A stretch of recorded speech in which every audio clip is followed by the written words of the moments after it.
നമസ്കാരം. കേരള കാർഷിക സർവകലാശാലയിലെ വെള്ളാനിക്കര ഗ്രാമീണ കൃഷി മൗസം സേവാ യൂണിറ്റ് 2026 ജനുവരി 13 തയ്യാറാക്കിയ കാർഷിക കാലാവസ്ഥാ നിർദ്ദേശക ബുള്ളറ്റിൻ. ഭാരതീയ കാലാവസ്ഥാ നിരീക്ഷണ കേന്ദ്രത്തിന്റെ മുന്നറിയിപ്പ് പ്രകാരം കൊമേറിൻ പ്രദേശത്തും പരിസര പ്രദേശങ്ങളിലും മാന്നാർ ഉൾക്കടലിനും പരിസര പ്രദേശത്തിനും മുകളിലായി സമുദ്രനിരപ്പിൽ നിന്നും 0.9 കിലോമീറ്റർ ഉയരത്തിൽ ചക്രവാത ചുഴലികൾ വ്യാപിച്ചിരിക്കുന്നു. ഈ സാഹചര്യത്തിൽ ജില്ലയിൽ വരണ്ട അന്തരീക്ഷ സ്ഥിതി തുടരുന്നതിനാൽ ആവശ്യഘട്ടത്തിൽ വിളകൾക്ക് നന കൊടുക്കേണ്ടതാണ്.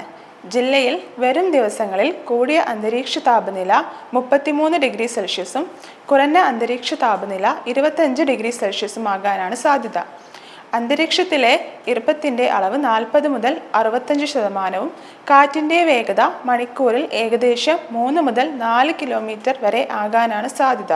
പൊതുനിർദ്ദേശങ്ങൾ: കാർഷിക വിളകളിൽ രോഗകീടങ്ങളുടെ ആക്രമണം നിയന്ത്രിക്കുന്നതിനായി മുൻകരുതലുകൾ സ്വീകരിക്കേണ്ടതാണ്. കാറ്റിന്റെ വേഗത കൂടി വരുന്നതിനാലും ബാഷ്പീകരണം കൂടുകയും വരണ്ട അന്തരീക്ഷ സ്ഥിതി തുടരുന്നതിനാലും ആവശ്യഘട്ടങ്ങളിൽ വിളകൾക്ക് നന കൊടുക്കേണ്ടതാണ്. വാഴയ്ക്ക് താങ്ങുകാലുകൾ നൽകുക, പച്ചക്കറി പന്തലുകൾ ബലപ്പെടുത്തുക, മണ്ണിന്റെ ഈർപ്പം സംരക്ഷിക്കാൻ ശരിയായ പുതയിടൽ രീതി അവലംബിക്കാവുന്നതാണ്. മൂടിക്കെട്ടിയ അന്തരീക്ഷ സ്ഥിതി തുടരുമ്പോൾ നെല്ലിൽ തവിട്ട് മുന്നയുടെ ആക്രമണം കാണാൻ സാധ്യതയുണ്ട്.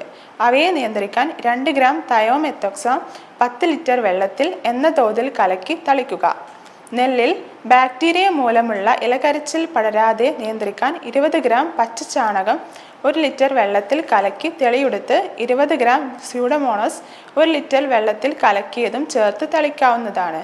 ആക്രമണം രൂക്ഷമാണെങ്കിൽ 6 ഗ്രാം സ്ട്രെപ്റ്റോസൈക്ലിൻ 30 ലിറ്റർ വെള്ളത്തിൽ എന്ന തോതിൽ കലക്കി തെളിക്കാവുന്നതാണ്. കമുകിൽ സ്പിൻഡിൽ ചാഴിയെ കാണാൻ സാധ്യതയുണ്ട്. ഇവ കവുങ്ങിനെ കൂമ്പിലയിൽ നിന്നും നീരൂറ്റി കുടിച്ച് ചെടിക്കു നാശമുണ്ടാക്കുന്നു.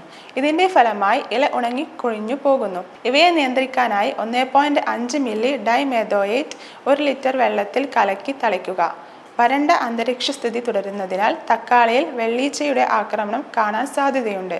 ഇവയെ നിയന്ത്രിക്കാനായി 2% വീര്യമുള്ള വേപ്പെണ്ണ വെളുത്തുള്ളി മിശ്രിതം ഇലയുടെ അടിഭാഗത്ത് പതിക്കത്ത വിധം 10 ദിവസത്തെ ഇടവേളകളിലായി തളിക്കുക. ആക്രമണം രൂക്ഷമാണെങ്കിൽ 4 ഗ്രാം തയോമെത്തോക്സാം 10 ലിറ്റർ വെള്ളത്തിൽ കലക്കി തളിക്കുക. മൃഗസംരക്ഷണം: അടുത്തുള്ള മൃഗാശുപത്രിയുമായി ബന്ധപ്പെട്ട് പശുക്കൾക്ക് സാംക്രമിക രോഗങ്ങൾക്കെതിരെയുള്ള കുത്തിവയ്പ്പുകൾ നൽകുക.